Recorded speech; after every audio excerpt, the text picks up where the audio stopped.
You're walking into a room you've never been in, having a conversation you've never had, and suddenly, for 2 or 3 seconds, you're certain you've lived this exact moment before. Not something similar, this exact moment. Same words, same light coming through the window, same feeling in your chest. Then it's gone. And you're left standing there, slightly dizzy, trying to explain a feeling that doesn't make sense. You've felt this before.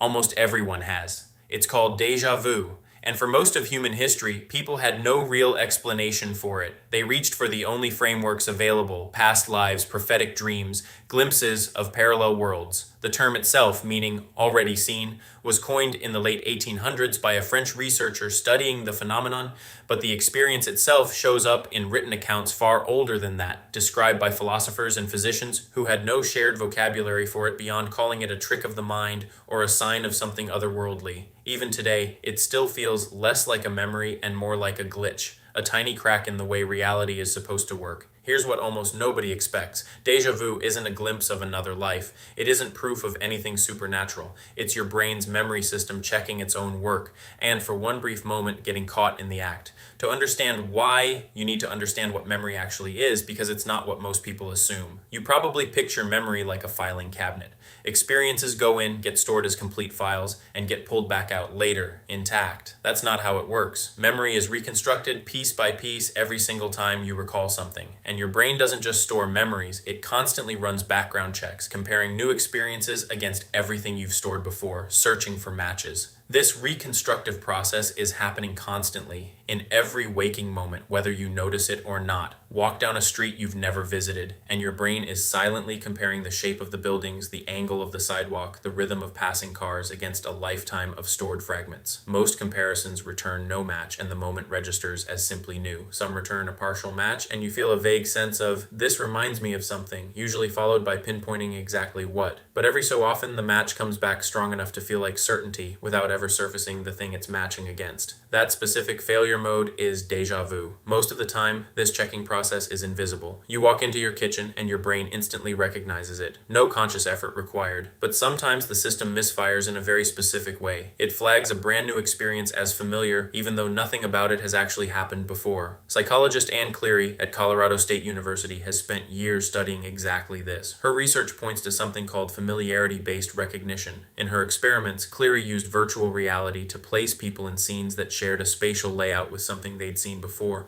without the scenes being identical. A new room arranged the same way as an old one. Different furniture, different colors, same underlying structure. The result was striking. Even though participants had never been in that exact room, many reported a strong sense of deja vu. Their brains had recognized the layout, the pattern, the shape of the experience, even though the specific memory it resembled never surfaced into conscious awareness. That's the key detail. The familiarity was real. The source of it stayed hidden. This is where deja vu starts to make sense as something almost mundane rather than mysterious. Your brain isn't accessing a past life. It's detecting a partial match, a scene that overlaps just enough with something buried in memory to trigger recognition, without pulling up the actual memory attached to it. You get the feeling of remembering with none of the content. Think about how specific that mismatch is. If your brain fully remembered the similar past experience, you wouldn't feel deja vu. You'd just feel ordinary recognition, the same way you recognize your own bedroom. And if your brain found no match at all, the new experience would feel completely novel, nothing unusual at all. Deja vu lives in the narrow gap between those two states, a signal strong enough to trigger a feeling of familiarity, but too weak or too buried to surface an actual memory. Neuroscientist Akira O'Connor at the University of St. Andrews took this idea even further, using brain imaging to study what happens during the experience. O'Connor's team induced deja vu-like sensations in participants by presenting them with word lists designed to trigger false memory, then scan their brains during the moment of recognition. The method built on a classic memory or on a classic